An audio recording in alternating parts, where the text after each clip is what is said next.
प्यारे दोस्तों नमस्ते, स्वागत है आप सभी लोगों का हमारे YouTube चैनल में। तो देखो बच्चों, आज हम पढ़ने वाले हैं स्टैंडर्ड 10th ज्योग्राफी का चैप्टर नंबर 4। ठीक है, तो इसका नाम क्या है भाई? इसका नाम है जलवायु। यानी कि इस चैप्टर में हमें किसके बारे में पढ़ना है?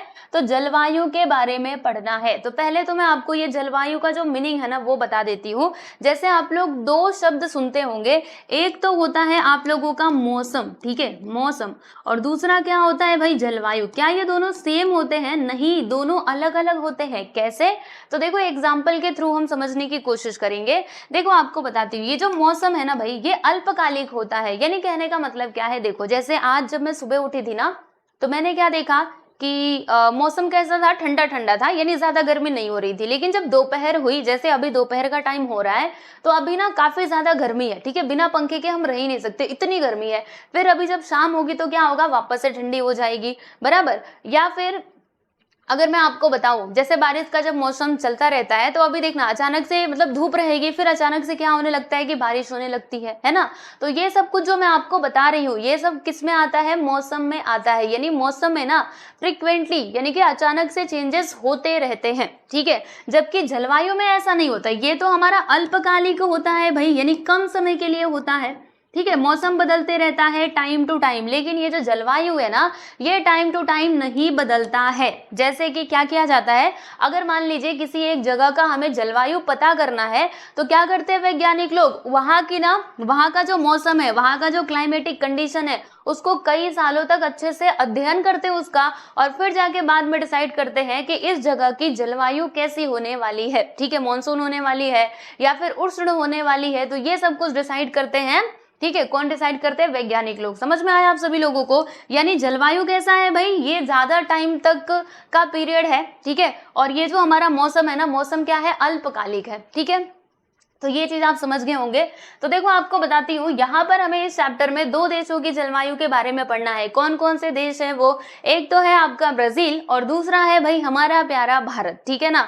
तो मैंने क्या सोचा है कि इस चैप्टर को दो पार्ट्स में डिवाइड किया जाए। फर्स्ट पार्ट में हम क्या करेंगे, जो ब्राजील के जलवायु है ना, आप देख सकते हो ये रहा ब्राजील। ठीक है, ब्राजील की जलवायु के बारे में हम जानेंगे, और फिर उसके बाद जो हमारा लेक्चर नंबर 2 होगा उसमें हम बात करेंगे हमारे भारत की जलवायु की। तो अभी ये कौन सा लेक्चर है? ये है लेक्चर नंबर 1, जिसमें हम समझने वाले हैं ब्राजील की जलवायु। ठीक है, तो चलिए बच्चों, फिर हम स्टार्ट करते हैं इस वीडियो को। ओके, चलिए हम शुरू करते हैं। तो यहाँ पर अगर आप देखेंगे तो ये देखो मैप में दिखाया जा रहा है, कुछ तो दिखाया जा रहा है। जरा इसको समझने का प्रयास करेंगे हम। ठीक है, वैसे मैं आपको अभी थोड़ी देर बाद में इसको और अच्छे से एक्सप्लेन करूंगी। जब आप यहाँ की जलवायु पढ़ लोगे ना, तब और अच्छे से समझ में आएगा। अभी फिलहाल के लिए एक बात समझो कि यहाँ पर क्या क्या दिखाया गया है। तो देखो यहाँ पर ना आपको वर्षा दिखाई दे रही होगी कि कहाँ पर किस प्रकार से बारिश होती है। जैसे कि अगर आपको एकदम डार्क कलर दिखाई दे, मतलब आप समझ जाना कि वहां पे 3000 मिलीमीटर से भी ज्यादा की बारिश होती है। जैसे कि ये देखो, ये वाले जो जगह है ना, यहाँ पे कितनी वर्षा होती है? यहाँ पे देखो, ये दक्षिण वाले, और ये जो अमेज़न के इधर का एरिया है, क्योंकि अमेज़न नदी इधर ही आती है ना, हमने देखा था। तो यहाँ पर देखो सबसे ज्यादा बारिश होती है, और सबसे कम कहाँ पर होता है? तो ये देखो यहाँ पर होता है सबसे कम बारिश। आप देख सकते हो इस प्रकार का कलर है, यानी 500 मिलीमीटर से भी कम। तो मैंने आप लोगों को याद होगा, अगर आप सभी लोगों ने पिछला वाला लेक्चर पढ़ा होगा, तो मैंने बताया था ये क्या है? ये हमारा वृष्टि छाया प्रदेश होता है। यानी देखो, जैसे यहाँ से जब पवनें चलती है ना, मतलब जो भी ये चल रही है हवाएं, ठीक है, बारिश करने वाली जो मानसून की हवाएं चलती हैं, वो यहाँ से एंट्री तो मारती है, लेकिन यहाँ पर क्या आ जाता है? यहाँ पे विशाल कगार है जो क्या करता है? इसको रोक लेता है, और रोक लेता है, और रोकने की वजह से क्या होता है? यहाँ पे बारिश हो जाती है, और इसके जस्ट बैक साइड में, यानी पीछे वाले साइड में बारिश हो ही नहीं पाती, बराबर। तो इसीलिए ये वाला जो एरिया है वो समझिएगा एकदम सूखा सूखा ही रहता है। ठीक है, और कहाँ पे कम बारिश होती है? यहाँ पे देखो, यहाँ पर भी ज्यादा बारिश नहीं होती। यानी कलर के हिसाब से आप इसको देख करके समझ सकते हो। ठीक है, तो यही इस मैप में बताने की कोशिश की गई है। इसके अलावा यहाँ पे टेम्परेचर को भी बताया गया है, यानी तापमान को भी बताया गया है। जैसे ये जो लाइन आपको दिखाई दे रही है ना दोस्तों, तो ये हमें ना क्या बता रही है टेम्परेचर को। जैसे यहाँ पे देखो 23 डिग्री सेल्सियस, यहाँ पे कितना 23, यहाँ पे कितना 28, तो इस प्रकार से ये दर्शाया गया है। अब चलो हम एक काम करते हैं, यहाँ पर ना जो इसका एक्सप्लेनेशन दिया गया है प्यारे दोस्तों उसको हम पहले पढ़ते हैं।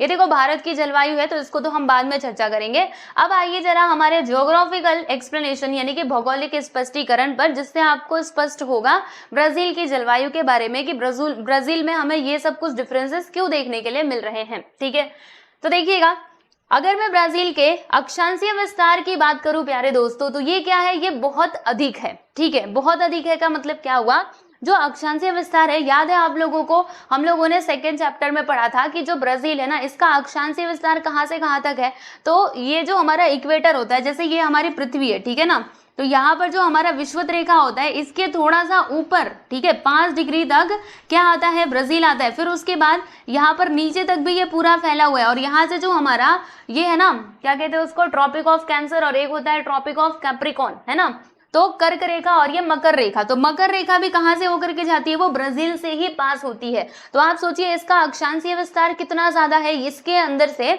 ब्राजील से 2 रेखाएं पास होती हैं, एक तो हमारा विषुवत रेखा, दूसरा मकर रेखा भी पास होती है। तो ब्राजील का ये जो अक्षांशीय विस्तार है ना प्यारे बच्चों, ये अधिक होने के कारण जलवायु में क्या पाई जाती है, विविधता पाई जाती है। क्योंकि आप लोगों ने पिछली क्लासेस में पढ़ा होगा, क्या पढ़ा होगा, जैसे ये हमारी पृथ्वी है, ठीक है, ये हमारा क्या है, विषुवत रेखा है, मैं आपको बताती हूँ, ये हमारी पृथ्वी, ये हमारी विषुवत रेखा। आप देखो यहाँ पे सूरज, तो विषुवत रेखा पर जो सूरज की किरणें है ना वो कैसी पड़ती है, लंबवत पड़ती है, इसीलिए यहाँ पर वर्ष भर कैसा कंडीशन रहता है, तो गर्म ही रहता है। लेकिन इसके अलावा अगर मैं पोल्स की तरफ बात करूँ, ये ध्रुवों की तरफ, उत्तरी ध्रुव और दक्षिणी ध्रुव, यहाँ पर सूर्य की जो किरणें हैं वो कैसी पड़ती है, वो तिरछी पड़ती है। इसके कारण यहाँ पे वर्ष भर कैसा होता है भाई, ठंडी ठंडी ही बनी रहती है। ठीक है, तो ये जो यहाँ पर रेखाएं है ना, ये बहुत मेन कारण है कि हमें अर्थ पर, ठीक है, अलग अलग प्रकार से जो चेंजेस है वो देखने के लिए मिलते हैं। ठीक है ना, तो यहाँ पे वही बात बोली गई है कि अक्षांशीय विस्तार इसका अधिक होने के कारण हमें जलवायु में यहाँ पर विविधता पाई जाती है। जैसे कि देखिएगा, जो भूमध्य रेखा के पास है वहां पर कंडीशन कैसी होगी, उष्ण होगी। यानी कहने का मतलब क्या है, देखो जैसे अगर मैं ब्राजील की बात करूं तो ब्राजील कहाँ पर है भाई, आओ ब्राजील को हम यहाँ पे आकर के देखते हैं। रुकिए, ब्राजील कहाँ गया, वर्ल्ड मैप में इसको देखेंगे ना तो समझ आएगा। ये देखो, अरे रुको तुम कहाँ जा रहे हो, हाँ ये रहा हमारा ब्राजील, ठीक है ना, इसको मैं पहले मिटा दूं। देखो ये ब्राजील का अगर मैं बात करूं ना तो जो इक्वेटर है वो इस प्रकार से यहाँ से होकर के पास होता है। इसमें अगर आप देखोगे इस वाले मैप में तो ज्यादा क्लियरली आई थिंक दिखाई देना चाहिए आप लोगों को। यस, आप देखो इसमें हमें अच्छे से दिखाई देगा, है ना, थोड़ा इंग्लिश में लिखा हुआ है, डोंट वरी मैं समझा दूंगी। ठीक है, तो इसमें देखिएगा, यहाँ पर अगर आप देखोगे तो ये रहा आपका इक्वेटर यानी कि विषुवत रेखा। ठीक है, फिर ये देखो इसका विस्तार कहाँ तक है, लगभग 5 डिग्री नॉर्थ में, और यहाँ पे देखो ये इसका लास्ट वाला विस्तार कहाँ तक है, तो लगभग 33 डिग्री तक हमने देखा भी था। ठीक है ना, तो यहाँ पर मैं अगर आपको एक बात बताऊँ तो इसमें क्या बोला है, देखो जैसे कि इसका जो अपर वाला पोर्शन है यानी जो इक्वेटर के पास वाला एरिया है, यहाँ की जलवायु कैसी होती है, उष्ण होती है। अब इसके पीछे का कारण है, क्या कारण है, क्योंकि यहाँ पर जो सूरज की किरणें है ना वो वर्ष भर कैसी पड़ती है, लंबवत पड़ती है। इसके कारण क्या होता है, यहाँ पे गरम गरम जलवायु होती है, तो इसीलिए ये वाला जो एरिया है ना, ये ऊपर वाला, यहाँ पे जलवायु कैसी होती है, उष्ण होती है। वहीं अगर मैं ये मकर रेखा वाले की बात करूं, जैसे ये हमारा मकर रेखा है, ट्रॉपिक ऑफ कैप्रिकॉन, ठीक है, तो इससे नीचे जब आप जाओगे, क्योंकि यहाँ पे अब ये ध्रुवीय पोल आ गया ना, मतलब ये क्या आ गया, ये हमारा ध्रुवीय एरिया आ गया, ध्रुवीय क्षेत्र। ठीक है, अब क्योंकि हम जानते हैं चाहे वो उत्तरी ध्रुव हो या फिर हमारा दक्षिणी ध्रुव हो, यहाँ पे हमें काफी ठंडक देखने के लिए मिलती है। तो अगर आप इसके नीचे जाओगे या फिर यहाँ पर भी अगर आप देखोगे ना तो आपको यहाँ पे ठंडी देखने के लिए मिलेगी। ठीक है, तो देखो देश वही है, लेकिन एक पार्ट में तो गर्मी है और दूसरे वाले पार्ट में कितनी क्या है, ठंडी है।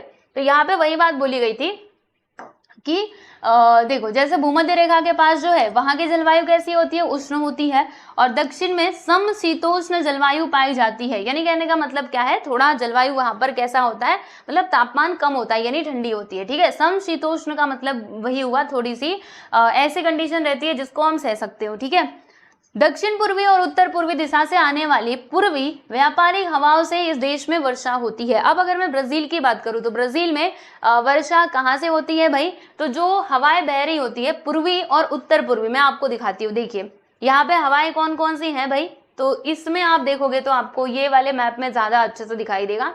ये देखो यहाँ पर देखो हवाएं बह रही है कि नहीं, ये देखो यहाँ से ये हवाएं देख रहे हो आप सभी लोग, ठीक है, ये हवाएं इधर बह करके जा रही हैं, ये देखो।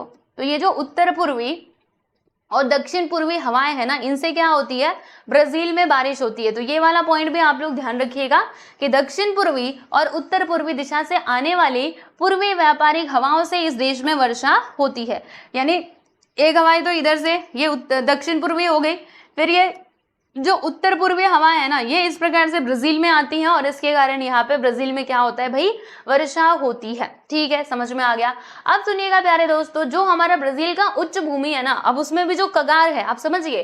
देखिए ब्राजील का उच्च भूमि का कुछ भाग उत्तर के तट तक है, यानी कहने का मतलब क्या है, ये ब्राजील उच्च भूमि कहाँ पर है, मैंने ये भी आप लोगों को पिछले लेक्चर में बताया था, इसीलिए मैं बार बार कहती हूँ कि आपको लाइन से सारे वीडियोस देखने चाहिए, ठीक है ना, जिससे आपको आगे कुछ भी डाउट ना आए। तो देखो ब्राजील की उच्च भूमि क्या है, तो ये जो आप इतना वाला हिस्सा देख रहे हो है ना, पूरा ऐसे जो फैला हुआ है, आप ऐसे मोटा मोटा समझिएगा, ठीक है ना। तो ये क्या है, उच्च भूमि। तो इसका कुछ भाग जो है वो उत्तर में भी फैला हुआ है, आप लोग देख सकते हो फैला है कि नहीं, ये देखो उत्तर में भी फैला है और दक्षिण में तो फैला है ही, ठीक है। तो यहाँ पे वही बात बोली जा रही थी, ठीक है। तो क्या होता है कि सागर से आने वाली जो हवाएं है ना, वो क्या करती हैं, सुनिए, वो हवाओं को जो विशाल कगार है वो अवरोध पैदा करते हैं, इसीलिए तटीय भाग में वर्षा होती है। यानी अगर मैं बात करूं ब्राजील की, तो ब्राजील का जो तटीय भाग है ना दोस्तों, यहाँ पे ज्यादा बारिश होती है। क्यों ज्यादा बारिश होती है, क्योंकि ये आपका क्या है, ये आपकी उच्च भूमि है। अब उच्च भूमि उत्तर तक भी फैला हुआ है और ये दक्षिण में तो फैला ही है, इसके कारण वो जो ग्रेट एस्कार्पमेंट है, यानी कि जो विशाल कगार है, जिसको हमने चैप्टर नंबर 3 में हमने पढ़ा था, जो ऊंचाई पर है थोड़ा सा, ठीक है।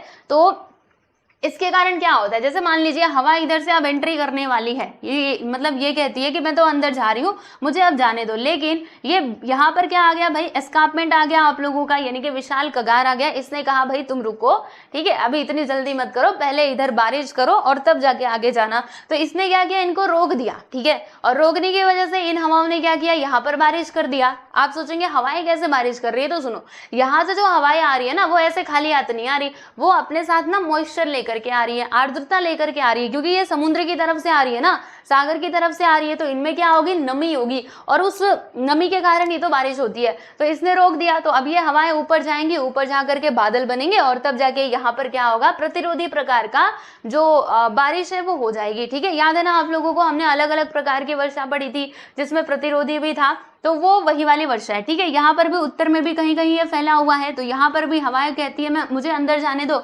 इसने कहा भाई तुम रुको, ठीक है, तुमको अंदर नहीं जाना है, पहले यहाँ पे बारिश करो तब जाना। तो इन लोगों ने क्या किया, जो हवाएं थी उन्होंने यही तट पे ही बारिश कर दी और फिर जाके एंट्री मारी। तो जब तक पहले ये अपने तट पे बारिश कर देती है, तो ये अब क्या हो जाती है, खाली हाथ हो जाती है। पहले तो भर भर के पानी लेकर के आई थी, लेकिन यहाँ पे इसने बारिश करवा ली। अब ये जब अंदर जाएंगी तो वो तो सूखे सूखे ही जाएंगी ना, इसीलिए अंदर वो ज्यादा बारिश नहीं करवा पाती, यहीं पे तटों पे ही ज्यादा बारिश करवाती हैं, ठीक है। तो ये होता है इसका मेन कारण, आप लोग ध्यान रखिएगा कि तटों पे क्यों ज्यादा बारिश होती है, तो इसी कारण होती है क्योंकि वो जो विशाल कगार है ना, वो अवरोध उत्पन्न कर देता है हवाओं के लिए, ठीक है। अब देखिएगा उच्च भूमि से परे, यानी उच्च भूमि के पार, मतलब उसके उस साइड देखिए क्या होता है कि अवरोधी हवाओं का प्रभाव कैसा हो जाता है, कम हो जाता है, इसलिए यहाँ अत्यल्प वर्षा होती है, यानी बहुत कम वर्षा होती है। बच्चे क्या हुआ, देखो मैं आपको बता रही हूँ, इधर से हवाएं ने एंट्री मारी, इसने बोला भाई रुक जा, बारिश कर दे, बारिश कर दिया। अब जब ये हवाएं इस पार जाएंगी तो उतनी ज्यादा बारिश करेंगी क्या, नहीं करेंगी।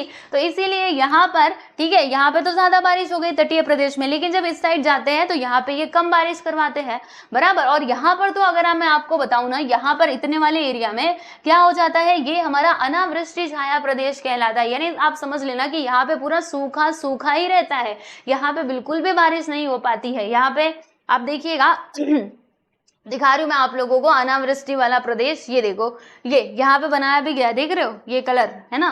तो यहाँ पर क्यों, क्योंकि इन्होंने इधर ही आकर के ग्रेट एस्कार्पमेंट ने रोक दिया और इन लोगों ने पहले ही बारिश कर दी, ये पहुंच रहे खाली हाथ, तो इसलिए यहाँ पे अनावृष्टि का प्रदेश बन जाता है ब्राजील में, ठीक है। ओके, समझ आ गया। चलिए आगे बढ़ते हैं और फिर यहाँ पे कुछ और बातें करते हैं और क्या क्या इसमें दिया गया है थोड़ा हम समझने की कोशिश करते हैं, ठीक है।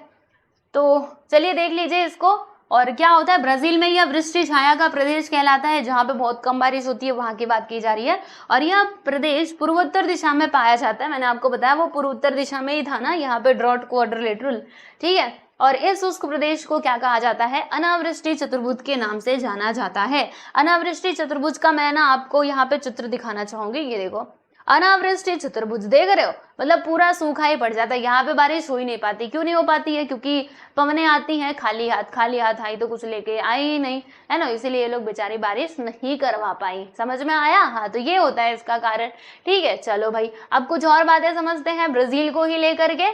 चलो ये बात तो हमने समझ ली, कहाँ पर थे हम, ये मैंने आपको बता दिया। अब आओ, अब ब्राजील के बारे में कुछ और बातें पढ़ते हैं कि और किस किस प्रकार से यहाँ पर जो इसकी जलवायु है इसमें हमें चेंजेस देखने के लिए मिलते हैं। तो देखिएगा, तापमान के संदर्भ में ब्राजील का उत्तरी प्रदेश कैसा है, उष्ण है, तो दक्षिणी प्रदेश का तापमान तुलना में कैसा है भाई, कम है। इसमें ऋतु अनुसार विविधता पाई जाती है। यानी कहने का मतलब क्या है, देखो भाई, जो हमारा ब्राजील है ना प्यारे बच्चों, उसका उत्तरी प्रदेश कैसा है, उष्ण है। उत्तरी प्रदेश मतलब क्या, ये जो अपर वाला साइड है ना, ये हमारा उत्तरी प्रदेश होता है, ठीक है। तो ये कैसा है, उष्ण है, यानी कि गर्म है। वहीं अगर मैं दक्षिणी प्रदेश की बात करूं, दक्षिणी प्रदेश यानी कौन सा प्रदेश, किसकी बात की जा रही है भाई, तो इसकी बात की जा रही है। यहाँ पर आप लोग देख सकते हो, ठीक है, ये क्या हुआ, छोड़ो जाने। यहाँ पर ये जो दक्षिणी वाला प्रदेश है ना, दक्षिणी वाला यहाँ पर, ठीक है, तो यहाँ पे क्या होता है, तापमान कम होता है, जबकि ऊपर वाले हिस्से में तापमान कैसा होता है, उष्ण होता है। इसके पीछे का क्या कारण है, मैंने आपको स्टार्टिंग में ही बताया था, फिर से बता दे रही हूँ, क्योंकि ये जो उत्तरी वाला भाग है ना भाई, वो हमारा किसके पास है, इक्वेटर के पास है। अब हम जानते हैं इक्वेटर यानी विषुवत रेखा, जिसके ऊपर सूर्य की किरणें वर्ष भर लंबवत पड़ती है। इसके कारण यहाँ पे क्या रहती है, गर्मी रहती है ना, तो वो उसी क्षेत्र में तो आ रहा है, इसीलिए यहाँ का तापमान कैसा होता है, उष्ण होता है, जबकि ये हमारा मकर रेखा के पास आ रहा है, ठीक है, तो इसलिए ये कैसा होता है, ठंडा होता है एज कंपेयर टू उत्तर वाला साइड। ओके, चलिए आगे देखिएगा। ब्राजील के तटीय भाग में क्या होता है कि भूमध्य रेखा के पास तापमान में कुछ अधिक अंतर नहीं पाया जाता है, जैसे कि मैंने आपको पहले बता दिया, क्योंकि वर्ष भर कैसा है भाई, वही कंडीशन बनी रहती है, क्योंकि सूर्य की किरणें लंबवत पड़ती है ना, तो यहाँ का जो टेम्परेचर है ना, उसमें हमें ज्यादा डिफरेंस देखने को मिलता नहीं है। और यहाँ पर सागर में जो चक्रवात है ना, वो बहुत कम, कभी कभी ही उनका निर्माण होता है, वरना फिर नहीं होता है, ठीक है। अब ये चक्रवात का निर्माण क्यों नहीं होता है भाई, कारण बताओ। तो देखो, इसका कारण सिंपल सा है, जैसे ये हमारी पृथ्वी है, ठीक है, अब पृथ्वी का ये हमारा विषुवत रेखा है। सुनिएगा बच्चे लोग ध्यान से, यहाँ पर ना, जैसे आप लोगों को अगर याद होगा तो मैं जरा याद करवाना चाहती हूँ। वैसे तो आपने क्लास 7th में पढ़ा था, आई थिंक भूल गए होंगे, लेकिन फिर से मैं याद दिलाती हूँ। याद है आप लोगों को, हमने पट्टी के बारे में पढ़ा था, यानी प्रेशर बेल्ट के बारे में पढ़ा था, ठीक है। प्रेशर बेल्ट क्या होता है, अर्थ के ऊपर होते हैं, कहीं पे हाई प्रेशर बेल्ट होता है, कहीं पे लो प्रेशर बेल्ट होता है, ठीक है। तो अगर मैं इक्वेटर की बात करूँ, ये है हमारा 0 डिग्री, तो इससे 5 डिग्री ऊपर और इससे 5 डिग्री नीचे, मतलब उत्तर में और दक्षिण में, ठीक है ना। तो यहाँ पर ना लो प्रेशर का बेल्ट होता है। कैसा होता है भाई, लो प्रेशर का बेल्ट होता है, यानी कम प्रेशर का, ठीक है। फिर उसके बाद यहाँ पे अगेन हाई प्रेशर का होता है, फिर ऊपर, मतलब इस प्रकार से रहता है ये पूरा इसका division, low pressure, high pressure, low pressure, high pressure. ये हमने क्लास 7th में पढ़ा था। अगेन अगर आपको क्या करना है, इस चीज को समझना है ना, तो क्लास 7th वाली जो मतलब क्लास 7th वाला जो लेक्चर था ना, आप उसको जरूर एक बार देख लीजिएगा, जिससे आपको ये जो प्रेशर बेल्ट है ना, इसके बारे में समझ में आ जाएगा, ठीक है। वरना अगर आप नहीं देखना चाहते तो कोई बात नहीं, मैं आपको समझा दे रही हूँ, सुन लेना। तो यहाँ पे लो प्रेशर का बेल्ट होता है। अब देखो क्या होगा, ये जो यहाँ से बहने वाली, अब क्योंकि यहाँ पे हाई, हमेशा याद रखिएगा, जो हमारा हवा होती है ना, ठीक है, तो जहां पर लो प्रेशर रहेगा, मान लीजिए यहाँ पे लो प्रेशर है, यहाँ पे हाई प्रेशर है, तो हमेशा याद रखना ये हवाएं जो है, ये हाई प्रेशर से हमेशा लो प्रेशर की तरफ ही आती है, ठीक है। लो प्रेशर से हाई प्रेशर नहीं होता, बल्कि हाई प्रेशर से लो प्रेशर होता है। तो अब यहाँ पर क्या है, हाई प्रेशर है। हाई प्रेशर के कारण क्या होता है कि यहाँ वाली जो हवाएं है ना, वो ये लो प्रेशर की तरफ आने की कोशिश करती है कि चलो भाई हम इसके पास चलते हैं और जाकर के यहाँ पर मिलेंगे, तूफान मचाएंगे। लेकिन लेकिन लेकिन एक यहाँ पे प्रॉब्लम है, क्योंकि ये पूरा गरम गरम प्रदेश है, हवाएं भी गर्म हो जाती है, और गर्म हवाएं हमेशा ऊपर जाने की कोशिश करती है। आप हमेशा ध्यान रखना कि गर्म हवाएं ऊपर जाने की कोशिश करती है, क्योंकि वो हल्की होती है। तो अब यहाँ से जो सूरज जी है ना, वो एकदम कड़ाके की धूप है इनकी, तो जिसके कारण क्या है, यहाँ पे काफी गर्मी है, हवा भी गर्म है, हवा ऊपर जाने की कोशिश कर रही है, ठीक है, मतलब हवा ऊपर जा रही है। और ये दोनों जो हवाएं हैं हाई प्रेशर से लो प्रेशर की तरफ जो आ रहे हैं, ठीक है, वो सोचते हैं हम एक में मिल जाए, लेकिन नहीं मिल पाते। क्यों नहीं मिल पाते? क्योंकि यहाँ पर जो हवाएं ऊपर की तरफ जा रही है ना, वो इधर से आए वो उन सभी को लेकर के ऊपर चला जाएगा, मतलब ये दोनों मिलेंगे ही नहीं। और जब ये दोनों नहीं मिलेंगे तो चक्रवात का भी निर्माण होने वाला नहीं है, ठीक है। तो ये होता है कारण। अच्छा, आप लोग एक और बात सोच रहे होंगे, ये जो हवाएं है ना, ये ऐसे तिरछी तिरछी क्यों है, सीधा सीधा क्यों नहीं आ रही? बच्चे, कारण है इसका, क्योंकि जो हमारी पृथ्वी है ना, वो वेस्ट टू ईस्ट डायरेक्शन में घूमे जा रही है ना। तो घूमने की वजह से जो हवाएं हैं वो सीधा सीधा आ रही थी, लेकिन पृथ्वी क्योंकि घूम रही है तो हवाओं का डायरेक्शन जो है वो इस तरफ हो गया है, ठीक है ना। तो इसके कारण क्या होता है, ये वाले क्षेत्र में कभी कभी ही चक्रवात आता है, वरना फिर नहीं आता है। तो देख लीजिए, इसमें वही सारी बातें दी गई हैं कि इस प्रदेश में हवाओं के ऊर्ध्व दिशा में वहन, अंतर उष्णकटिबंधीय एकत्रीकरण, विभाग क्षीण होने के कारण चक्रवात कभी कभी ही निर्माण होते हैं, ठीक है। चलो आगे चलते हैं, आगे आपको और बातें बताती हूँ, सुनिए ध्यान से। इस देश का अधिकांश भाग उष्णकटिबंध में आता है। यस, बिल्कुल सही बात है, उष्णकटिबंध में ही तो आता है इस देश का अधिकांश भाग, क्योंकि मकर रेखा तो यहाँ पर आ रही है, देखो ना यहाँ पे आ रही है, ठीक है। बाकी सब भाग तो उष्णकटिबंध में ही आएगा, यानी गर्म गर्म ही होगा, ठीक है। अच्छा, और देखिएगा, इस भाग में हवा का तापमान अधिक होता है, यानी इस भाग में अगर आप देखोगे तो हवा का तापमान कैसा होता है? अधिक होता है, क्योंकि ये गर्म प्रदेश है। अब गर्म है तो क्या करेगा? भूमि को गर्म करेगा, यानी जमीन को गर्म करेगा। जमीन गर्म होगी तो वहां के जो आसपास की हवा रहेगी वो भी गर्म हो जाएगी, और गर्म होकर के ऊपर जाने की कोशिश करेगी, ठीक है। और अमेज़न के मैदान में औसत तापमान कितना होता है? 25 डिग्री सेल्सियस से 28 डिग्री सेल्सियस तक होता है। सोचिए, यहाँ पे इतना टेम्परेचर होता है। और उच्च भूमि के प्रदेश में मौसम कैसा होता है भाई? ठंडा ठंडा होता है, कूल कूल। यानी ये जो उच्च भूमि का प्रदेश है, यहाँ पे मौसम कैसा होता है? ठंडा ठंडा। क्यों ठंडा ठंडा होता है? क्योंकि अब ये इस तरफ आ गया ना, जो इस तरफ रहेगा इक्वेटर के पास, विषुवत रेखा के पास, यहाँ पे गर्मी होगी। लेकिन जैसे जैसे आप ध्रुवों की तरफ बढ़ते जाओगे ना, वैसे वैसे जो टेम्परेचर है वो कम होता जाता है, ठीक है। चलो आगे देखिएगा, सागर की निकटता के कारण तटीय प्रदेश में जलवायु कैसी होती है? सौम्य एवं आर्द्र होती है। यानी जो तटीय प्रदेश है ना, वहां की जलवायु कैसी होती है? सौम्य एवं आर्द्र होती है। क्यों? क्योंकि वो सागर के पास में है, इसीलिए, ठीक है। यानी वहां का अगर आप टेम्परेचर की बात करेंगे ना, कोस्टल एरियाज का, तो उसमें हमें ज्यादा डिफरेंस देखने के लिए मिलता नहीं है। जैसे अगर मैं हमारे देश की बात करूं, भारत में जो मुंबई वाला इलाका है, ठीक है, तो अब हम कहाँ पर आते हैं भाई? सागर के किनारे। जितने भी लोग मुंबई में रह रहे हैं, आप लोग मतलब सच्ची सच्ची बताना, क्या आपने एकदम बहुत ज्यादा गर्मी या फिर बहुत ज्यादा ठंडी को महसूस किया है? नहीं किया होगा, डेफिनेटली नहीं किया होगा, क्योंकि हम हैं सागर के किनारे, ठीक है। और वो जो सागर है ना, वो बहुत बड़ा इफेक्ट डालता है। कैसे? मैं आपको बताती हूँ। आप लोगों ने पहले पढ़ा होगा कि जो पानी है ना, वो धीरे धीरे करके गर्म होता है, धीरे धीरे करके ठंडा होता है। और जो जमीन है ना, वो जल्दी गर्म होता है, जल्दी ठंडा होता है, ठीक है। ये हमने एक्सपेरिमेंट किस में किया था? अगर मुझे याद है तो क्लास 6 में हम लोगों ने पढ़ा था, ठीक है। तो मैं बता रही, सुनो। जैसे अब देखो, सूरज की धूप आई है ना, तो उसने क्या किया? पानी पर भी पड़ा और जमीन पर भी पड़ा, बराबर। तो जमीन तो जल्दी से गर्म हो गया, और गर्म होकर के यहाँ की जो हवाएं थी वो गर्म हो गई, ठीक है। लेकिन अब ये जो पानी है, यानी जो सागर महाराज है, ये क्या हो रहे हैं भाई? वो धीरे धीरे करके गर्म हो रहे हैं। यानी कि यहाँ की जो हवा है वो अभी क्या है? ठंडी है, ठीक है। तो यहाँ पे गर्म हवा है, यहाँ पे ठंडी हवा है, तो यहाँ पे लो प्रेशर होगा, यहाँ पे हाई प्रेशर होगा। तो मैंने आपको क्या बताया? हाई प्रेशर से लो प्रेशर। तो यहाँ की जो हवाएं है ना, वो किसकी तरफ जाएंगी? ये लैंड वाले एरिया की तरफ जाएंगी, यानी भूमि की तरफ जाएंगी, ठीक है। यानी जो सागर की हवा है वो भूमि की तरफ जाएंगी, और वहां की हवाओं को क्या कर देंगी? वापस से वो ठंडा कर देंगी, ठीक है। यानी यहाँ पे ज्यादा गर्मी बढ़ ही नहीं पाएगी, बढ़ने वाली रहेगी, तब तक ये हवाएं उस पर अटैक कर देंगे, ठीक है।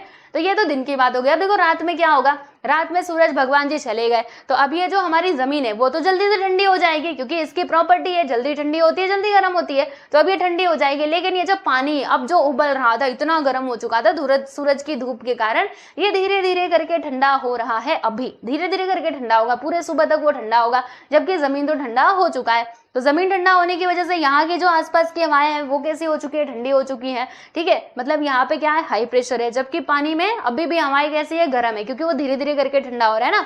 तो यहाँ पे प्रेशर कैसा है? लो प्रेशर है। तो क्या होगा? वापस से जो हाई प्रेशर से लो प्रेशर, यानी जो जमीन वाली हवा है वो इसकी तरफ आने की कोशिश करेगी, और यही इन लोगों के बीच में जो खेल है चलता रहता है। और इसके कारण हम देखते हैं कि जो भी तटीय प्रदेश होते हैं वहां पे ना ज्यादा ठंडी महसूस होती है, ना ज्यादा हमें गर्मी महसूस होती है, क्योंकि ये दोनों एक दूसरे को बैलेंस कर देते हैं, ठीक है। तो समझ आया सागर के पास रहने का कितना फायदा है ना। वहीं अगर आप दूसरे इलाके में रहते तो गर्मी में ना पूरी हालत खराब हो जाती है ना। जो भी बच्चे दूसरे साइड के होंगे, जैसे उत्तर के साइड के, यानी यूपी, दिल्ली, है ना, दिल्ली में हम देखते हैं कितनी भयानक गर्मी होती है। अभी मैं आपको पूरा ये चार्ट भी दिखाऊंगी हमारे नेक्स्ट लेक्चर में। अभी तो हम ब्राजील की बात कर रहे हैं ना, जब हम भारत के बारे में समझेंगे ना और अच्छे से आपको क्लियरली समझ में आएगा, ठीक है। तो यहाँ की जलवायु कैसी होती है, सौम्य एवं आर्द्र होती है। अमेज़न की घाटी में करीब कितनी बारिश होती है भाई, 2000 मिलीमीटर तक की वर्षा होती है। दक्षिण पूर्वी तट पर 1000 से 1000 मिलीमीटर तक वर्षा होती है। देखो प्यारे बच्चों, ये जो दक्षिण पूर्वी तट है मैं आपको दिखाती हूँ। ये देखो, ये जो दक्षिण पूर्वी, आपको डायरेक्शंस पता है ना, मैं बता देती हूँ। ये है उत्तर, ये है दक्षिण, ये है पूरब, ये है पश्चिम, ठीक है। तो दक्षिण पूर्वी बोला है, यानी ये वाला, यानी कि ये वाला जो एरिया है ना, यहाँ पे लगभग बारिश कितनी होती है, तो 1000 से 1500 मिलीमीटर तक की होती है। और यहाँ पर जो अमेज़न की घाटी है ना, यहाँ पे कितनी होती है, लगभग 2000 मिलीमीटर तक बारिश होती है। तो भाई इसका कारण क्या है, इसका कारण एकदम सिंपल सा और सीधा सा है बच्चे, ध्यान से समझिएगा। जैसे, क्योंकि अब यहाँ पे गर्मी है, गर्मी के कारण क्या होगा, पानी गर्म होगा, पानी गर्म होकर के भाप बन के ऊपर जाएगा, फिर वो बारिश करेगा, कन्वेक्शनल टाइप ऑफ रेन, है ना। तो इसके कारण यहाँ पे ज्यादा बारिश होती है, यहाँ पे कम बारिश होती है, ठीक है। चलिए, तो ये बात भी आप लोगों को समझ में आ गई होगी। तो ये था आपका ब्राजील का जलवायु, जो मैंने आपको पूरा अच्छे से एक्सप्लेन कर दिया है प्यारे बच्चों।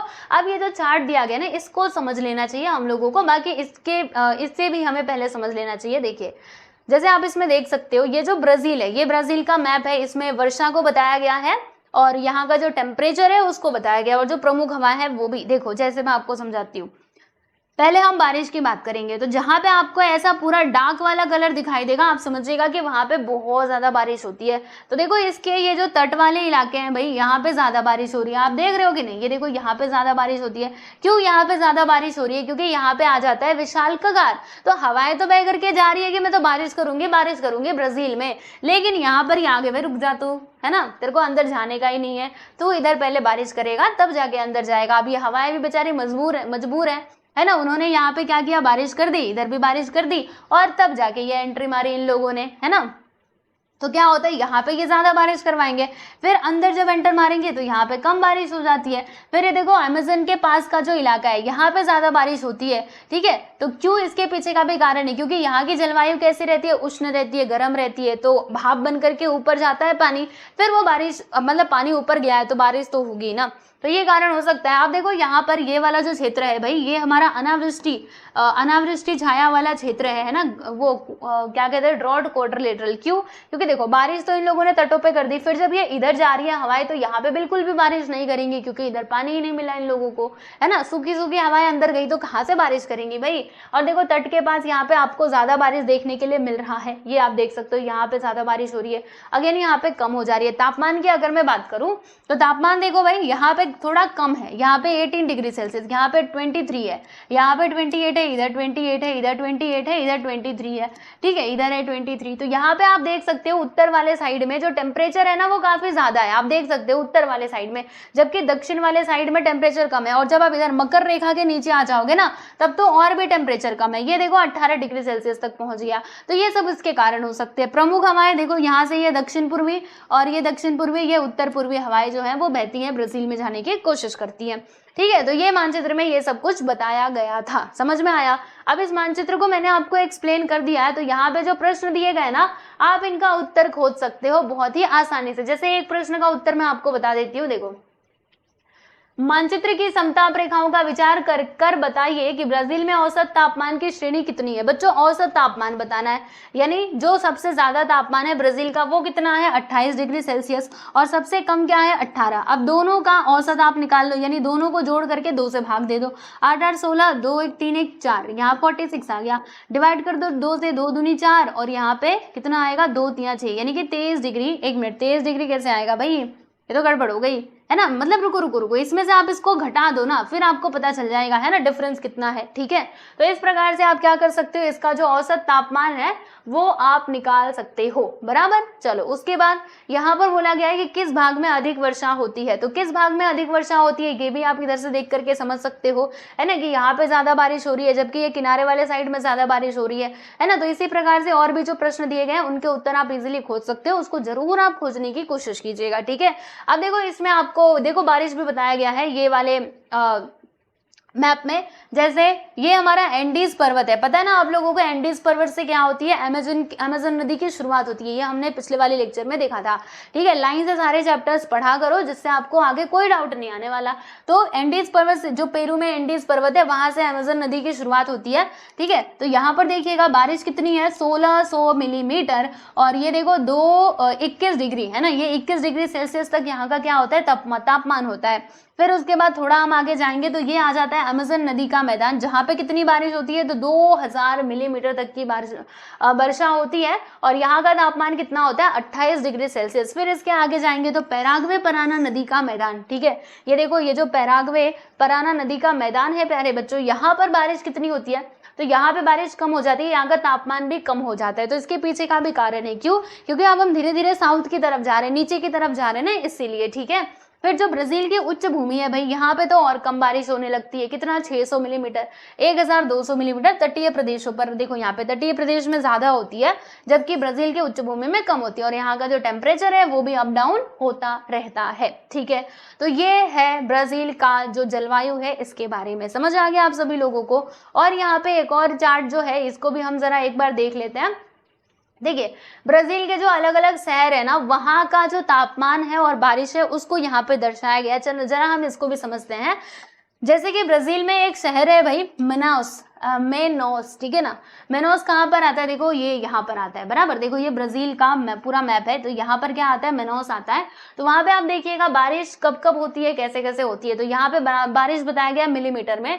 तो देखो ये कहाँ पे आ रहा है भाई, ये हमारा 250 मिलीमीटर है ना, तो 250 मिलीमीटर की बारिश होती है भाई जनवरी में। फिर फरवरी में कितनी होती है आप देख सकते हो। सबसे ज्यादा बारिश कब होती है, तो यहाँ पर ना मार्च के महीने में होती है। कब, मार्च के महीने में। ठीक है, फिर उसके बाद अगस्त में भी ठीक ठाक ही है, और लास्ट में देखो दिसंबर में जाते जाते भी यहाँ पर बारिश हो रही है। और अगर मैं टेम्परेचर की बात करूँ, तापमान की, तो ये वाली जो लाइन है ना, देखो ये वाली जो लाइन है, ये वाली ब्लू वाली, ये हमें न्यूनतम तापमान बताएगा, और ये रेड वाली हमें अधिकतम तापमान बताएगा। ठीक है, तो देखिए मेनोस की मैं बात करूं तो कौन से दिन में, देखो जैसे जनवरी में अधिकतम और न्यूनतम तापमान कितना होता है, तो अधिकतम तापमान आप लोगों का इतना होता है, यानी 20 और 25 के बीच में, यानी लगभग 22-23 आप समझ लीजिए।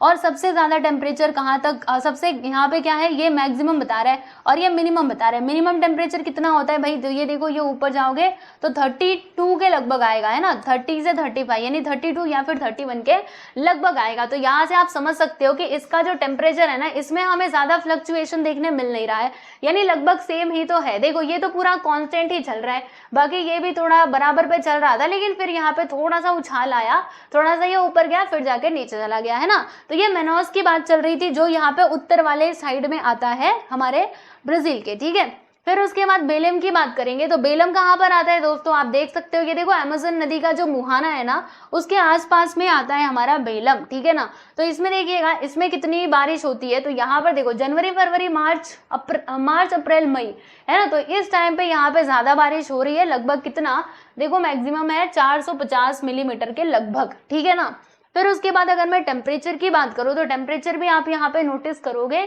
तो मैक्सिमम टेम्परेचर आपका कितना है, मतलब मिनिमम, यानी मिनिमम यानी क्या होता है, कम से कम, देखो इसमें लिखा है न्यूनतम। ठीक है ना, तो न्यूनतम तापमान इसमें कितना होता है जनवरी के महीने में, तो ये देखो 20 और 25 के बीच में, यानी 21-22 के लगभग होता है, बराबर। और मैक्सिमम टेम्परेचर कितना होता है, लगभग 32, यानी इसी के जैसा है। फिर उसके बाद यहाँ पे थोड़ा बहुत चेंजेस हो रहे हैं, बाकी यहाँ से तो पूरा कांस्टेंट ही है, यानी कि जुलाई अगस्त सितंबर अक्टूबर नवंबर दिसंबर, इसमें क्या होता है, जो टेम्परेचर है वो कांस्टेंट ही रहता है, मैक्सिमम और मिनिमम टेम्परेचर। फिर आप ये पोर्टो एलेग्री की बात करेंगे, तो इसमें भी आप देख सकते, देखो यहाँ पर पोर्टो एलेग्री कहाँ पर आता है दोस्तों, यहाँ पर आता है। ठीक है, तो इसमें आपको जो तापमान है ना, इसमें बहुत ज्यादा डिफरेंस देखने के लिए मिलेगा। देख रहे हो कैसे ये फ्लक्चुएट हो रहा है, मैक्सिमम और मिनिमम टेम्परेचर, देख रहे हो इसमें कितना डिफरेंस आ रहा है। और जो बारिश है वो लगभग यहाँ पे पूरे साल, वर्ष के पूरे साल देखो यहाँ पे आपको बारिश दिखाई दे रही होगी, है ना, क्योंकि ये तटीय इलाका है, तो हवाएं चलती है, यहाँ पे आकर के बारिश कर देती है। फिर रियो डी जेनेरियो में अगर आप देखोगे तो यहाँ पर भी फ्लक्चुएशन आपको देखने के लिए मिलेगा। तो इस प्रकार से आप लोग क्या कर सकते हो, इस मैप को स्टडी कर सकते हो, और फिर जो ब्राजील का तापमान है ना, उसको आप समझ सकते हो। ठीक है प्यारे दोस्तों, यस। तो फाइनली हम लोगों ने क्या किया, जो ब्राजील की जलवायु थी ना, इसको हमने समझ लिया है। अभी अगले लेक्चर में हम बात करेंगे हमारे प्यारे भारत के जलवायु की। ठीक है दोस्तों, तो चलो भाई अच्छे से पढ़ते रहो और अगला लेक्चर देख लेना जिसमें भारत की जलवायु के बारे में भी आपको सारी बातें समझ में आ जाएंगी। ठीक है, तो ये वीडियो आपको कैसा लगा मुझे कमेंट सेक्शन में जरूर बताइएगा। मिलते हैं नेक्स्ट वीडियो में, सभी को नमस्ते।